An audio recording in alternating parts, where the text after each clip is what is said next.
بسم اللہ الرحمن الرحیم الحمد لأہلہ والصلاة علی اہلہا ما بعد۔ آج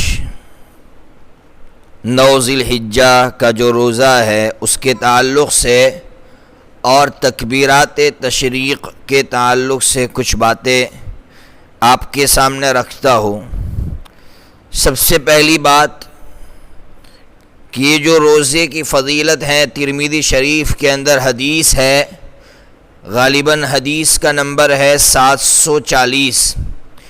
حضرت ابو قتادہ رضی اللہ تعالیٰ عنہ راوی ہے، فرماتے ہیں حضرت نبی پاک صلی اللہ تعالیٰ علیہ وسلم نے فرمایا کہ صوم یوم عرفہ یعنی عرفہ کے دن کا روزہ، حضور آگے جملہ ارشاد فرما رہے انی احتسب علی اللہ ان یکفر السنۃ التي قبلہ وبعدہ۔ حضور فرما رہے ہیں کہ میں اللہ سے امید رکھتا ہوں کہ اللہ تبارک و تعالی اس روزے کی وجہ سے پچھلے 1 سال کے اور اگلے 1 سال کے گناہ معاف فرما دیتے۔ اتنی بڑی فضیلت ہے اس روزے کی، اس لیے ہمیں یہ روزہ رکھنا چاہیے۔ ہر انسان گنہگار ہے، جب گنہگار ہے تو اس کا تقاضا یہ ہے کہ ہر انسان روزہ رکھے تاکہ اس کے اگلے پچھلے 1 سال کے گناہ معاف ہو جائے۔ محدثین نے بڑی قیمتی بات لکھی ہے کہ اس میں اشارہ ہے اس بات کی طرف بھی کہ جو اس دن کا روزہ رکھے گا اللہ تبارک و تعالی 1 سال تک اس کو ضرور زندہ رکھیں گے، اس لیے کہ ہیں کہ اگلے 1 سال کے بھی گناہ معاف ہوں گے تو وہ زندہ رہے گا، جبھی تو اس کے اگلے 1 سال کے گناہ معاف ہوں گے۔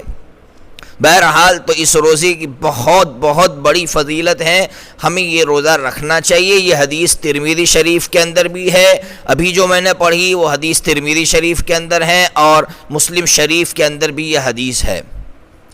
لیکن لوگ کہاں الجھن کا شکار ہوتے ہیں وہ سمجھیے۔ لوگ یہ پوچھتے ہیں کہ ہمارے انڈیا کی 9ویں تاریخ مراد ہے یا سعودی کی 9ویں تاریخ مراد ہے؟ چونکہ عرفہ کا دن حضور نے کہا ہے تو کس دن میں روزہ رکھا جائے یہ مسئلہ کھڑا ہوتا ہے، اس لیے اس کو سمجھیے۔ دیکھیے یہاں انڈیا کی 9ویں تاریخ مراد ہے، یعنی آپ جہاں رہتے ہیں وہاں کی 9ویں تاریخ مراد ہے۔ یہ مطلب نہیں ہے سعودی کی 9ویں تاریخ کو آپ کو روزہ رکھنا اور اس دن آپ کو یہ فضیلت حاصل ہوگی۔ یہ بات سراسر غلط ہے جو بعض اہل حدیث بھائی کہتے ہیں۔ کیوں؟ اس لیے کہ ایک ضابطہ، ایک قانون یاد رکھنا چاہیے کہ اللہ تعالیٰ نے ہمیں جو شریعت عطا فرمائی ہے وہ اتنی آسان ہے کہ وہ ایک جنگل میں رہنے والے کے لیے، ایسے شخص کے لیے جو ٹیکنالوجی سے بالکل دور ہیں، جو ذرائع ابلاغ جس کو کہتے ہیں، میڈیا ہے، ٹیلی ویژن ہے، ٹیلی فون ہے، یہ جو ذرائع ابلاغ ہے اس سے جو محروم لوگ ہیں ان کے لیے بھی یہ شریعت ہے۔ اسی لیے قربان جائیے، میرے آقا نے فرمایا سوموا لرؤیتکم وافطروا لرؤیتکم۔ کیا مطلب؟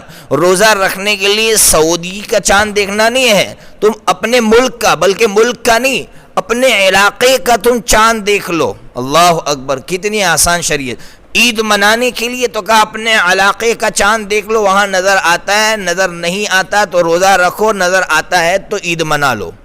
اتنی آسان شریعت۔ اس لیے جو کہتے ہیں کہ سعودی کا روزہ مراد ہے تو پھر جن لوگوں کو خبر نہیں مل سکتی، جو جنگل میں رہتے ہیں، جن کو پتہ نہیں آج سعودیہ میں کون سی تاریخ ہے، وہ کیا کریں گے؟ اس لیے صحیح بات یہ ہے، یہ ضابطہ یاد رکھنا چاہیے کہ اسلام نے جو اعمال دیے ہیں وہ اعمال وہاں کے ہوں گے، وہاں دن وہاں کا معتبر ہوگا جہاں وہ عمل کرنے والا ہے۔ عمل جہاں کیا جائے گا وہاں کی تاریخ مراد ہوگی۔ اس لیے فضیلت ہمارے انڈیا میں اس سال 1442 ہجری میں بدھ کے دن، منگل کے روز یہ فضیلت حاصل ہوگی۔ تو بہرحال یہ تو میں نے یوم عرفہ کے روزے کے تعلق سے کچھ باتیں کی۔ اب تکبیرات تشریق کے تعلق سے کچھ باتیں سمجھیے۔ دیکھیے سب سے پہلے تکبیر تشریق میں پڑھتا ہوں، آپ سنیے۔ اللہ اکبر اللہ اکبر لا الہ الا اللہ واللہ اکبر اللہ اکبر وللہ الحمد۔ یہ تکبیر تشریق ہے۔ اللہ تبارک و تعالی ان تکبیرات کے ذریعے سے یہ چاہتا ہے کہ خاص کر ذی الحجہ کے ابتدائی تاریخ سے یعنی 1 تاریخ سے لے کر 13 تاریخ تک اللہ تبارک و تعالی کی کبریائی کے ڈنکے بجے، اللہ کی کبریائی کی صدائیں بلند ہو، یہ اللہ تبارک و تعالی چاہتا ہے۔ اس لیے اللہ تبارک و تعالی نے، یاد رکھیے ہمارے یہاں غلطی یہ ہوتی ہے کہ ہم لوگ 9ویں ذی الحجہ سے اس کو پڑھنا شروع کرتے ہیں 13 تاریخ کے عصر تک، جبکہ اصل شریعت یہ ہے 1 تاریخ سے پڑھنا شروع کرنا ہے۔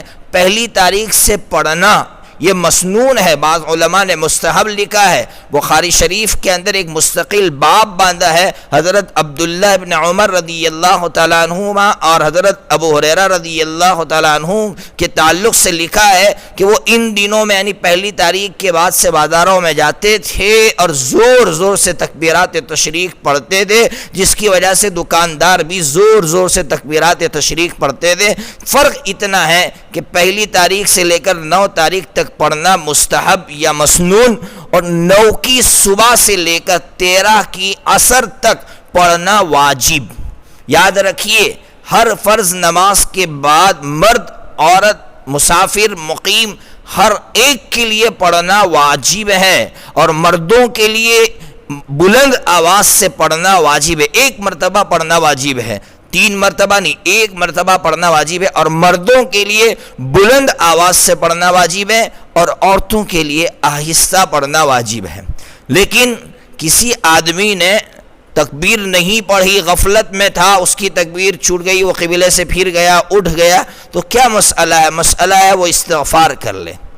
اور اگر اس کی نماز ہی چھوٹ گئی ہے، اس نے نماز ہی نہیں پڑھی ہے، تو یاد رکھیے اگر وہ ان 5 دنوں کے اندر نماز کی قضا کر لیتا ہے، جیسے 13 سے پہلے اگر ان نمازوں کی قضا کر لیتا ہے تو وہ تکبیر بھی پڑھ لے، لیکن اگر اس کے بعد قضا کرتا ہے تو پھر تکبیر گئی، اب وہ جو ہے استغفار کر لے۔ اللہ تبارک و تعالی ہمیں بھی مسائل سمجھنے کی توفیق عطا فرمائے۔ یہ جو خاص طور پر غلط فہمی ہمارے یہاں 9 تاریخ سے شروع کرتے ہیں، اس کا ازالہ کرنے کی ضرورت ہے اور ہمیں پڑھنا چاہیے۔ میں نے جب نماز کے بعد پڑھا تو بہت سے لوگ میری طرف دیکھ رہے تھے کہ یار آپ ابھی سے پڑھ رہا ہے۔ میں نے کہا بھائی ہاں پڑھنا ہے، ایسا نہیں ہے کہ 9 تاریخ ہی سے پڑھنا ہے، پڑھنا چاہیے اور ہر وقت پڑھنا چاہیے۔ ایام ہی اس لیے کہ اللہ کی تکبیر کا شور مچائے، اللہ تبارک و تعالی وہ جو اللہ کے نام کی جو شوکت ہے وہ اللہ تبارک و تعالی قائم فرمائے۔